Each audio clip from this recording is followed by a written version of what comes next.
Yeah, yeah. We just chillin' and vibing. Good conversations with good people. Oh,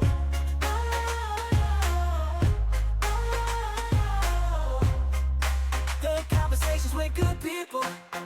Yeah,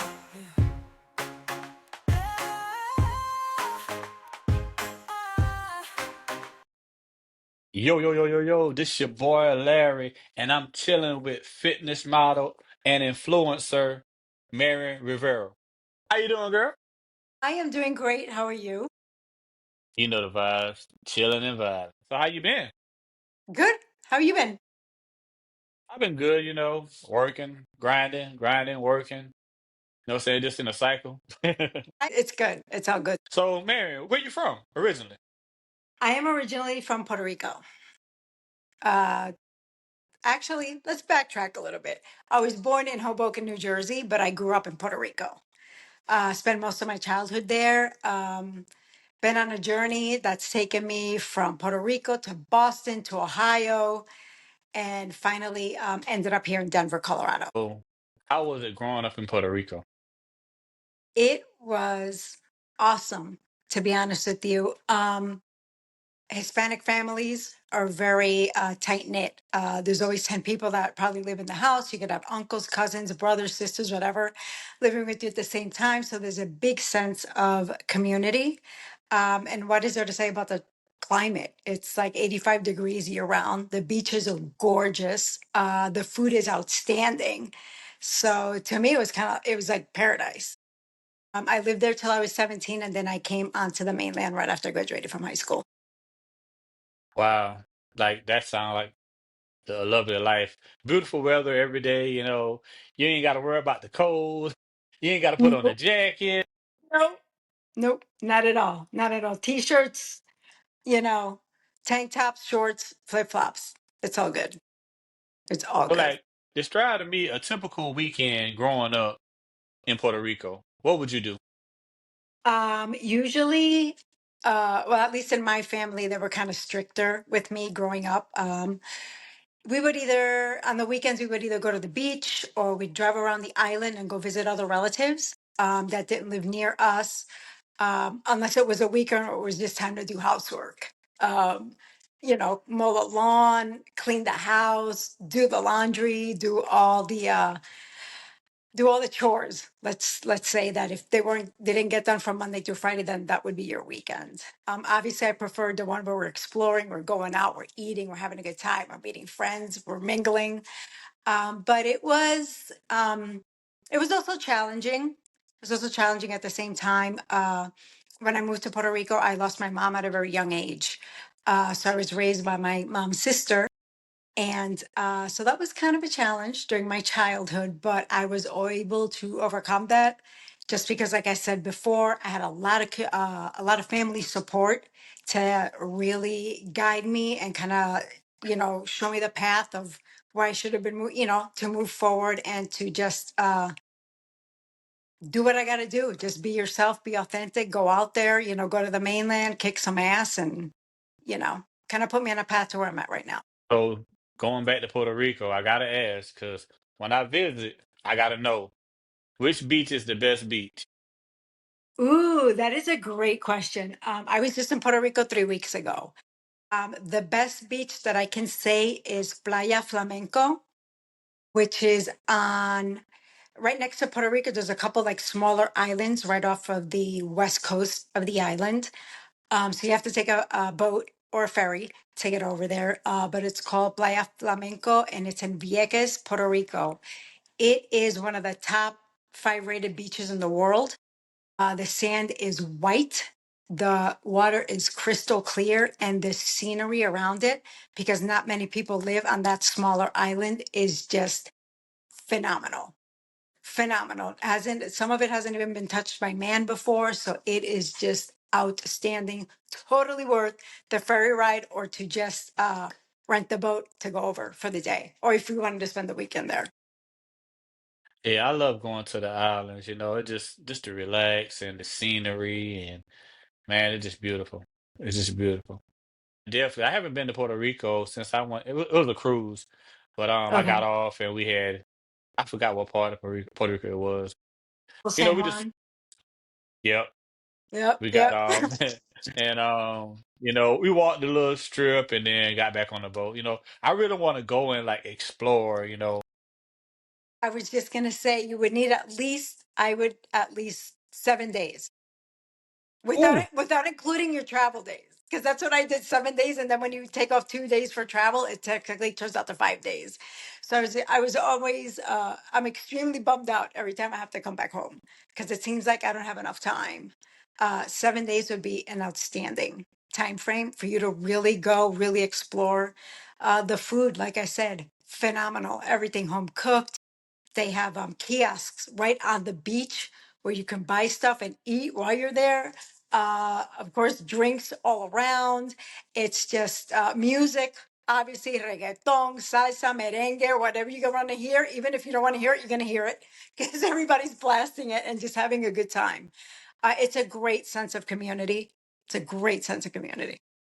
you know, you just now ring a bell. That reggaeton. I didn't know about that until I had an artist. She stays over here now in Boston, but she's from the DR. And Yeah, she was like, "Yeah, that reggaeton." I was like, "Huh?" And yeah, she told me about it, and I was like, "Oh yeah, that's my type of music right there." yeah. Isn't it a great vibe? It's a great. Yeah, It's a great vibe because it's an infusion of a little bit of everything. And thanks to Daddy Yankee and Bad Bunny, forget it. They've like put Puerto Rico on the map with just with reggaeton alone, not only like with all the charities that they're involved with and everything else that they do. And there are a ton of up and coming uh reggaetoneros, which is what you would call it, because the younger people, they identify with the music, they're like behind the anger, the way the lyrics are written, like they just want to be heard. They just want to be heard, and that's most of the island. That's always been a thing where they want to be heard. We don't want to be, don't leave us, like, not don't leave us alone, but don't forget about us. Don't forget about us, because sometimes it feels like we don't get treated equally. So through the music, everybody can just express themselves and really put it out there. yeah. I feel that right there, like that right there. That reggaeton music it's dope. It's dope. It's dope. It's It's dope. good. I can It's see good. that's the next wave. You know, like right now it got the trail ride and line dances, but that Hmm. reggaeton, by the time That the hits. summer hit, yeah, it's gonna be a lot of bumping and grinding. You got that right. You got that right. Yes, absolutely. But you know, as long as they keep dreaming big and hustling hard, you know, they're gonna get there. Yep, they will. And like That's you what I'm said, trying to do. Bad Bunny put, he put it on the map.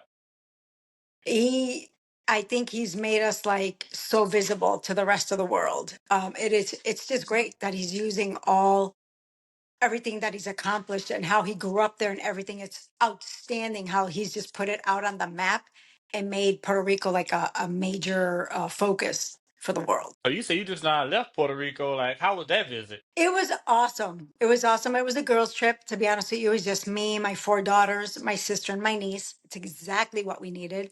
It was for spring break when all the kids were out of school. So it was great. I got to see family that I grew up with. I got to see friends from high school that I still keep in touch with. It was exactly what I needed. It was exactly what I needed. How did you get into modeling? I actually did a little bit of amateur modeling when I was younger. I also took some acting classes as a kid. It's always something that I've been passionate about. I think it allows myself to express myself artistically and just be myself. Um, Due to different paths, that life takes and different roads that you have to go down. Um, I really wasn't able to focus on it that much when I was younger. But now I'm kind of like in my me era, and I said no. This is something. There's like a fire in me. There's this like this insatiable need to just like get out there, get exposure. If everybody else is doing it and being successful at it, why not me? Why not me? Age is nothing but a number. If you hustle hard and you have your mindset to get to where you want to go, it's not even work. I don't consider it work. I consider it like something that I love. Like I'm actually into it. It's not work for me. It's just a part of who I am. And I love just putting myself out there, talking to people, like you said before, seeing you never know who's watching, you never know who's listening. So growing up, what models did you look up to? Ooh, I want to say like the 90s models. Cindy Crawford was a huge one. Angelina, not Angelina, Evangelista, I can't remember her first name right now.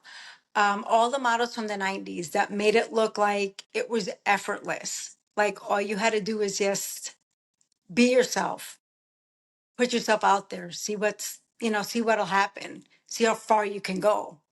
You know, it was inspiring. It's inspiring as a woman, as a girl growing up. It was inspiring. It was just something that you would notice and be like, I could do that. Why can't I do that when I get older? You know? So that's kind of like where everything kind of started jiving with me in that way to get into modeling.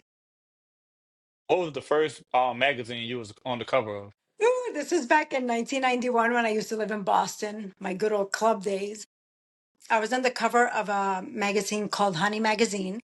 It was just a local magazine, for like the local dance clubs, the bars, just everybody promoting different things.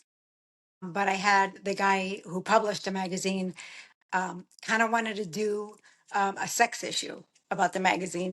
Oh, he kind of approached me and he said, "Would you be willing to do this and do that?" And I was like, "Absolutely. Let's do it. Let's go." Of course, it didn't involve any nudity or anything like that. I was 18 at the time, but I thought it would be a great way to just jumpstart something. And it was fun. It was fun. I had a lot of fun doing it too. Or like, what's one response you have got since modeling that just stuck with you? Like somebody told you something, you be like, "Wow, that right there got me going and got me wanting to do it more." There's been actually a couple of people that have reached out to me saying, we're proud of you, of what you're doing. You're putting yourself out there. Like we said before, modeling is very competitive.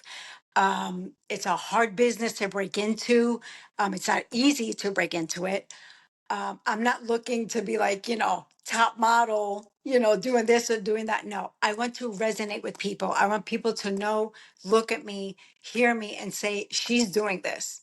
Why can't I do this? You know what I'm saying? If you're determined to do something and you got your fire, you got that fire, like I said before, and this passion to do something, go for it. Nothing should stop you from doing it. You just do what you got to do and just be disciplined, which is very hard for people to be disciplined.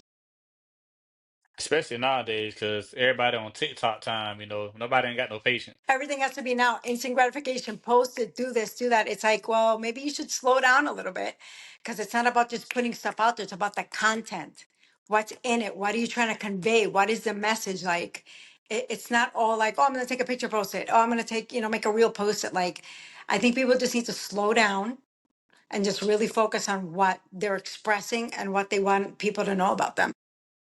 You got some people, only thing you gotta do is look at their posts and they tell their whole life, like everything, from when they wake up to when they go to Oh, sleep.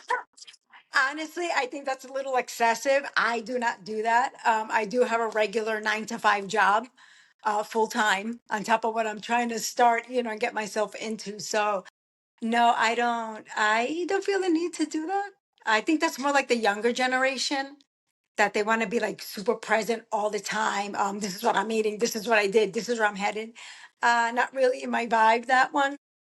No, I'm more kind of like laid back. I think it comes with experience and slowing down and actually, like I said, let's put something out, let's put some content out that matters. Because what if you inspire somebody? What if somebody sees you and they're like, well, if she's doing it, I can do it. She's motivated, she has a full-time job, she has 4 kids, she has, you know what I'm saying? It's all about managing your time and really focusing on what it is that you want to do. So you're a model for Coco Berry and Hidden Valley Watches. How did them collaborations started? Coco Berry is basically I have their clothes on right now. It's all like athletic wear. That just came about through Instagram. They had reached out to me and said, "Hey, we've seen your pictures. We've seen some of the stuff that you're doing. We see that you're getting followers. Would you like to like represent our brand?" Um, let's not make no mistake about it. I'm one of the many faces of Cocoa Berry. They have other people that work with them as well. And the partnership with Hidden Hill Watches just kind of came in at the same time as Cocoa Berry because Hidden Hill Watches is a sister company to Cocoa Berry. So as soon as I decided to do stuff for Cocoa Berry, they already said, "Hey, we have a sister company called Hidden Hill Watches. Would you want to represent them to take pictures of them, promoting them?" I said, "Absolutely, no problem." That's dope. Like getting those collaborations is a big thing nowadays. Back in the day, we didn't have that. You had a model, and then she'll probably have a collaboration, but you never seen it. But with social media, everything is like right there, visible. Right. Yeah, right there, visible, and like we said before, instantly. So it's great. Like Instagram's been great to get exposure. So is TikTok too. I don't have as many followers yet on TikTok as I do on Instagram, but that'll come eventually through word of mouth, collabs, just putting myself out there so that people can see me. So being a model, you gotta stay fit, balance both of them out, working a 9 to 5, and then going to the gym, then modeling. How do you fit all that in one day? Well, in your schedule. It's not easy. It's not easy. Like I said, I have a regular job. I have a 9 to 5 job. I work out a lot. I'm very disciplined when it comes to working out. I try to do it at least 5 to 6 days a week. I'm also a vegan, so I try to eat. I have to eat like super clean. I got to be careful with my nutrition to make sure that I'm getting enough of everything that I need to stay so active. I work out at Orange Theory Fitness. I don't know if anybody's heard about it before. They are outstanding. There's probably around 2,000 studios worldwide.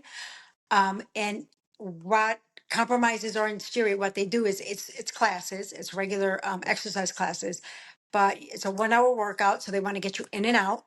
And they do 3 different stations. They do a half hour on the treadmill, a half hour on a rower, and a half hour on the strength floor. So you're rotating during the class, focusing on different parts of your body, different exercises and whatnot. And I do believe it's a cult. Um, because I started going there 10 years ago, and that first free class got me hooked. It just instantly, it's the music, it's the coaches, it's the support, it's a whole vibe. When you go in there, you feel like you're in a club because they're blasting the music. It really gets you going. Like it really gets you amped up. Like I said, I've been going there for 10 years already, and I'm about to hit my 3,000th class probably within the next 2 weeks. That's dope. So you don't go to workout, you go to club. See, it's just I don't really club that much anymore. I'm like, yeah, I gotta get my fix while I go work out. Yeah, it's great. It's great. It like I said before, it's an hour to focus on myself. No phone, nobody calling, nobody texting, nobody. It's just you go, you focus, and any kind of stress, and let's face it, any kind of anger, anything that you might be going through right now in your life at the time, you leave it there. You leave it through your workout because when you walk out that door, you feel outstanding. You feel Hey, great. that's good. And it's all about support, having a group like that support each other and y'all got the same goals. Like that's motivation. That gonna get you want to come back. And you got like you Yes, said, it's a cult. So like, man, I'm hooked now. I I got it. am. I'm like an addict. I gotta I get it. am. I gotta get it. Yeah. And when I do, it's so funny because like if I can't go for like a day or two because I'm doing a shoot or because I'm doing an interview or because I'm on a podcast, it just feels weird to me. Like my body automatically like recognizes like, wait a minute, something's missing. And it'll be because I don't work out for a day or two. But you also have to take rest days because it's not about working out 7 days a week either and just, you know, keep going and going. You have to give your body a rest. So, I gotta ask this question: treadmill or uh-oh. stairmaster? Ooh, treadmill. I'm a runner. I love to run. I get that runner's high, 2, 3, 5, 6 miles into it. Yeah, outstanding. Outstanding. But I do understand why some people maybe want to do the Stairmaster or something else, something different, right? Everybody depends on uh your how you feel physically, stuff like that. And it's always good to slow it down every once in a while. I usually run on the tread, but sometimes I'll power walk it, just to work different muscle groups and kind of give, because you can't do the same thing all the time. You're going to plateau. Your body's not going to keep, doing anything. It's not going to change. It's not going to, so you got to change it up every once in a while. I love it. I absolutely love it. What are two things you want to accomplish this year with your fitness? I would like to just stay as active as I am right now. As you get older, it's a little bit harder to keep up with stuff, but in order for your health to maintain your health, you have to just stay active. Doesn't mean you have to go like I do to Orange Theory and go crazy for like an hour. Just stay active, walk, do anything. Just stay active. Your body shouldn't just be sitting, like just sitting and not moving around. My other fitness goal would to be to put on some muscle. Like I said before, it's a little hard for me, so I have to start hitting the floor, more of the machines and whatnot to build some muscle. But like I said before, it'll come to me. It'll come. I'm working on it little by little. So that's those two goals for this year, and hopefully, maybe not really sure yet, I'll possibly become a coach at Orange Theory, because I could see Uh, myself coaching and blasting that music too and having a good time like the coaches do. oh yeah, it's gonna happen. I'm go. Hey, I'm writing it down right now. Right, no, I'm writing on the list. Be like, oh, and you said this, so Okay. So if somebody would want to follow you on your socials, how could they do that? I am on Instagram, Marion Rivera, my name altogether, for 854. I am also on Facebook. I have a private page and a public page, same, just under my name, Marion Rivera. I also have a website where people can get a hold of me or get in touch with me if they want to do any collaborations and reach out to me. That is www.marionrivera.com. Simple form to fill out if anybody, like I said before, wants to get in touch to me, wants me to model their clothes. And by the way, it doesn't always have to be just athletic wear and stuff like that. Like I would model anything, bathing suits, dresses, you name it. My main focus though is like for athletic wear, because I'm just so active and I think it just resonates really good with me. Well, Marion Rivera, what advice would you give a young model, influencer? What would you tell them if they was wanting to get in the business you're in? Don't take no for an answer. Hustle hard. It takes money to make money. Always keep that in mind. It's not an easy business to break into, but you have to be determined. You have to be determined. You have to put yourself out there, get exposure. Having a lot of support is also great. Having supportive family, supportive friends, which I am blessed to have both. Um, Stay on it. Don't give up. Don't be discouraged because you started it and 5 months, 6 months, oh, I haven't heard anything. I don't think this is going to work for me. Don't give up. If it's something that you really want to do and you're passionate about, stay on it. Stay on it. Be determined and just stay on it. And if they ever want to reach out to me for any advice or any questions, I think I'm more than happy to help and answer any questions. Well, Marion Rivera, I appreciate you for coming to chill and vibe. But before we go, let everybody know what we doing. Chilling and vibing every day, all the time. Oh yeah, appreciate you. Thank you very much for the opportunity, Larry.